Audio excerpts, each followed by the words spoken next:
أعوذ بالله من الشيطان الرجيم بسم الله الرحمن الرحيم يا أيها الذين آمنوا اصبروا وصابروا ورابطوا واتقوا الله لعلكم تفلحون.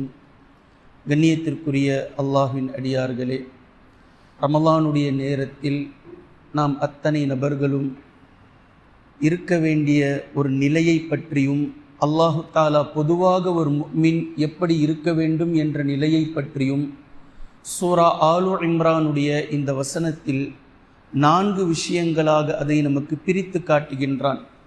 யா ஐயுஹல்லதீன ஆமனு என்று ஈமான் கொண்டவர்களே என்று அழைத்ததற்கு பின்னால் அல்லாஹு தாலா எல்லா இடங்களிலும் குர்ஆனில் நபிமார்களுக்கும் நபி ஸல்லல்லாஹு அலைஹி வஸல்லம் அவர்களுக்கும் சொல்லிய அந்த ஒரு விஷயத்தை நமக்கும் இந்த இடத்தில் உபதேசம் செய்கின்றான். இஸ்பிரு, பொறுமையோடு இருங்கள். நோன்பினுடைய நேரத்தில், நோன்பினுடைய சந்தர்ப்பத்தில் மிக அதிகமாக நமக்கு தேவைப்படக்கூடிய ஒன்று இஸ்பிரு, பொறுமையோடு இருங்கள். இந்த எல்லா நேரங்களிலும் எல்லா இடங்களிலும் தனக்கான பொறுமையும், அதே போன்று தான் பொறுப்புதாரிகளாக இருக்கக்கூடிய நேரத்தில் மக்கள் நம்மோடு நடந்து கொள்ளக்கூடிய நேரத்தில் அந்த நேரத்தில் பொறுமையாக இருப்பது போன்ற எல்லா வகையான நேரங்களிலும் சந்தர்ப்பங்களிலும் பொறுமையை மேற்கொள்வது ரமலான் என்ற இந்த நேரத்தில், நோன்புடைய காலத்தில் மிக அவசியமான ஒன்று என்பதை நாம் உணர்ந்து கொள்ள வேண்டும்.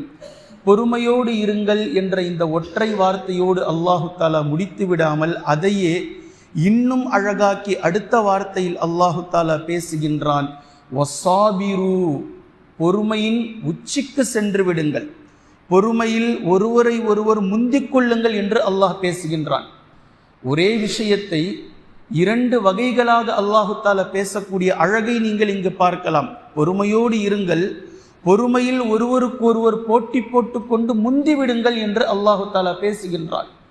அல்லாஹ்வின் தூதர் ஸல்லல்லாஹு அலைஹி வஸல்லம் அவர்களுக்கு அல்லாஹு தாலா செய்யக்கூடிய உபதேசத்தை சூரத்துல் முஸம்மிலில் நீங்கள் பார்க்கலாம். ஃபஸ்பிர் அலா மா யகூலூன், நபியே அந்த மக்கள் பேசக்கூடிய சொல்லின் மீது நீங்கள் பொறுமையோடு இருங்கள். நபி ஸல்லல்லாஹு அலைஹி வஸல்லம் அவர்களுக்கு அல்லாஹு தாலா நேரடியாக பேசுகின்றான். அவர்கள் பேசக்கூடிய பேச்சு உங்களை இரிட்டேட் செய்கின்றது என்பதை அல்லாஹ் உணர்கின்றான். அல்லாஹ் அதை அறிவான். அவர்கள் உங்களை எந்த வகையிலெல்லாம் நோகடிக்க முடியுமோ அப்படிப்பட்ட வகைகளிலெல்லாம் அவர்கள் உங்களை நோகடிக்கிறார்கள். அல்லாஹ் அதை உணர்கின்றான். ஆனால் அவர்களுடைய சொல்லின் மீது நீங்கள் பொறுமையோடு இருங்கள். இதே போன்று சூரத்துல் மஆரிஜில் அல்லாஹு தஆலா பொறுமையை இப்படி பேசுகின்றான். ஃபஸ்பிர் சப்ரன் ஜமீலா, அழகிய பொறுமையாக நீங்கள் பொறுமையோடு இருங்கள். பொறுமையில் அழகான பொறுமை என்றும் இருக்கின்றது. பொறுத்திருப்பது என்பது ஒன்று, பொறுமையில் அழகான பொறுமை. அல்லாஹ் தனக்கு எதை கொடுத்தானோ, எதை தனக்கான வாழ்வாக ஆக்கினானோ அதை பொறுத்து கொள்வதோடு புலம்பிக் கொண்டே இருப்பவர்களை நீங்கள் பலரை பார்க்கலாம். புலம்பிக் கொண்டே இருப்பார்கள். என்னத்தை பண்றது, என்னத்தை செய்யறது, என்ன ஆகுறது என்று புலம்பிக் கொண்டே இருப்பார்கள். இந்த புலம்பல் இல்லாமல் இருப்பவர்களையும் நீங்கள் பார்க்கலாம். எதை அல்லாஹு தாலா தன்னுடைய வாழ்வாக தக்தீராக ஆக்கினானோ அதை அப்படியே ஏற்றுக்கொள்வது, அதை அப்படியே பொருந்திக் கொள்வது, இதுதான் நமக்காக அல்லாஹு தாலா விதித்தது என்று ஏற்றுக்கொள்ளக்கூடிய அந்த மனப்பக்குவம். யூசுப் அலைஹிஸ்ஸலாம் அவர்களை அவர்களுடைய சகோதரர்கள் கொண்டு சென்று கொன்றுவிடலாம் என்ற சதிக்கு பின்னால் யாக்கூப் அலைஹிஸ்ஸலாம் அவர்களிடத்தில் வந்து ஓனாய் தின்று விட்டது என்று சொல்லும்போது இந்த சம்பவத்தை அல்லாஹு தாலா யாக்கூப் அலைஹிஸ்ஸலாம் அவர்களுடைய பொறுமையை ஃபஸபுருன் ஜமீல், அழகான பொறுமை என்று பேசி காட்டுகின்றார்.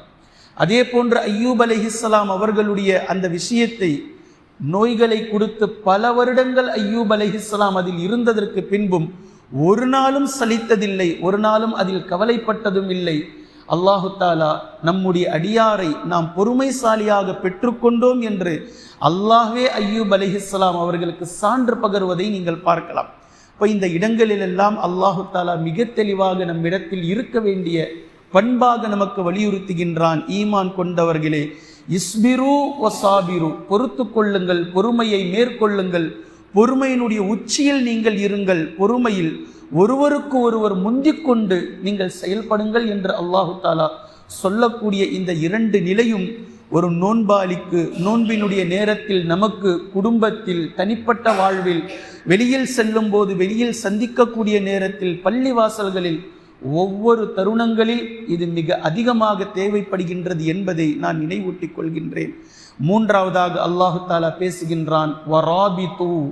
வராபித்து வராபித்து என்றால் அரணாக நில்லுங்கள், அரணாக இருங்கள். இது இரண்டு பொருள்களை கொண்டது. ஒன்று, போர்க்களங்களில் இருக்கக்கூடிய நேரத்தில் போர்க்களத்தில் எதிரிகள் உங்களை சூழ்ந்து இருப்பார்கள், எப்போதும் எந்த நேரத்திலும் உங்களை தாக்குவதற்காக வருவார்கள். உங்களையும் உங்களுடைய இஸ்லாமிய படைகளையும் இஸ்லாமிய பொருளாதாரத்தையும் எந்நேரமும் சூழ்ந்து பாதுகாப்பவர்களாக நீங்கள் இருந்து கொள்ளுங்கள். உங்களுக்கு நீங்கள் அரணாக, உங்களுடைய இஸ்லாமிய படைகளுக்கு நீங்கள் அரணாக நில்லுங்கள் என்பது ஒரு பொருள். இன்னொரு பொருள், மார்க்கத்திலே நீங்கள் இருக்கும் நேரத்தில் எப்படி ஓநாய்கள் ஆடுகளை கடித்து தின்கின்றதோ இதே போன்று நம்முடைய அமல்களை, நம்முடைய நன்மையான காரியங்களை ஷைத்தான் எப்போதெல்லாம் நாம் கொஞ்சம் உறங்குகின்றோமோ, அதாவது உறக்கம் என்று இங்கு நான் சொல்வது கொஞ்சம் அல்லாஹு தாலா ஹராம் ஆக்கிய விஷயத்தில் லேசாக சந்தேகம்தானே, சந்தேகத்திற்கு இடம்பாடான விஷயம்தானே என்று எப்போது நாம் அதில் வழுக்க ஆரம்பிக்கின்றோமோ அப்போதெல்லாம் இப்லீஸ் நம்மை அடித்து சாப்பிட காத்திருக்கின்றான். இது போன்ற நேரங்களில் தக்வாவை கொண்டு நாம் அரணாக நிற்க வேண்டும். நம்முடைய தீனை நாம் பாதுகாத்து கொள்ள, நம்முடைய இஸ்லாத்தை நாம் பாதுகாத்து கொள்ள, தீனுடைய நெறிமுறைகளை நாம் பாதுகாத்து கொள்ள. வராபித்து, நாம் நம்முடைய இஸ்லாத்தை, நம்முடைய ஈமானை, நம்முடைய தீனை தற்காப்பவர்களாக நாம் இருந்தாக வேண்டும். பின்பு அல்லாஹு தாலா நான்காவதாக சொல்கின்றான், ஒட்டுமொத்தத்தையும் சேர்த்து வத்தகுல்லாஹ், அல்லாஹ்வை நீங்கள் அஞ்சிக் கொள்ளுங்கள். எல்லா நிலையிலும், எல்லா காலங்களிலும், எல்லா நேரங்களிலும், எல்லா சமயங்களுக்கும் இது பொருந்தும். எந்த ஒரு வார்த்தையை நீங்கள் பேசுவதாக இருந்தாலும், எந்த ஒரு செயலை நீங்கள் செய்வதாக இருந்தாலும், அந்த வார்த்தையை வெளிப்படுத்துவதற்கு முன்னால், அந்த கேள்வியை கேட்பதற்கு முன்னால், அந்த செயலை நீங்கள் செய்வதற்கு முன்னால் அல்லாஹ்வை அஞ்சிய பின்னால் அந்த வார்த்தையை நீங்கள் வெளியாக்குங்கள். அல்லாஹ்வை அஞ்சியதற்கு பின்னால் அந்த கேள்வியை நீங்கள் தொடுங்கள். அல்லாஹ்வை அஞ்சியதற்கு பின்னால் அந்த செயலை நீங்கள் செய்யுங்கள். எதுவாக இருக்கட்டும், எந்த நேரங்களில், எந்த காலங்களில், எப்படி இருந்தாலும், எந்த ஒரு செயலையும், ஒரு பார்வையை நீங்கள் பார்ப்பதற்கு முன்னால், ஒருவரை பற்றி உங்களுடைய எண்ணத்தில் நீங்கள் நினைப்பதற்கு முன்னால், எல்லா நேரங்களிலும் அல்லாஹ்வை நீங்கள் அஞ்சிக் கொள்ளுங்கள். இது மிக தெளிவானது. இந்த நான்கும் இருந்தால் அல்லாஹ் பேசுறான், யா ஐயுஹல்லதீன ஆமனு இஸ்பிரு வசாபிரு வராபித்து வத்தகுல்லாஹ். பொறுத்து கொள்ளுங்கள், பொறுமையை மேற்கொள்ளுங்கள், பொறுமையில் ஒருவரை ஒருவர் முந்திக் கொண்டு முயற்சி செய்யுங்கள் பொறுத்திருப்பதில். வராபித்து, மூன்றாவது அரணாக நில்லுங்கள். வத்தகுல்லாஹ், அல்லாஹ்வை அஞ்சிக் கொள்ளுங்கள். இந்த நான்கும் நீங்கள் இன்ஷா அல்லாஹ் நடைமுறைப்படுத்தினால் லஅல்லகும் துஃப்லிஹூன், நீங்கள் வெற்றியாளர்களாக ஆகலாம் என்று அல்லாஹு தஆலா பேசுகின்றான். எனவே கண்ணியத்திற்குரிய அல்லாஹ்வின் அடியார்களே, ரமலான் ஒரு உன்னதமான மாதம். இந்த 4 விஷயத்தையும் இந்த ரமலானில் கடைபிடிப்பவர்களாகவும், ஒவ்வொரு நோன்பிலும், ஒவ்வொரு சஹரிலும், ஒவ்வொரு இஃப்தாரிலும், ஒவ்வொரு இரவு தொழுகையினுடைய நேரத்திலும், ஒவ்வொரு எல்லா நேரங்களிலும் காலங்களிலும் இந்த 4ஐயும் நாம் தெளிவாக கடைபிடித்து வெற்றியடையக்கூடிய நன்மக்களாக இம்மையிலும் மறுமையிலும் ஆவதற்குரிய பாக்கியத்தை அல்லாஹு தாலா நம் அத்தனை நபர்களுக்கும் தந்துருள் புரிவானாக. குர்ஆனையும் ஹதீஸையும் தெளிவாக விளங்கக்கூடிய நன்மக்களாகவும் அதை நடைமுறைப்படுத்தக்கூடிய மக்களாகவும் அல்லாஹ் நம்மை ஆக்குவானாக. சுப்ஹானக அல்லாஹும்ம பிஹம்திக அஷ்ஹது அல்லா இலாஹ இல்லா அன்த அஸ்தக்ஃபிருக வ அத்தூபு இலைக்.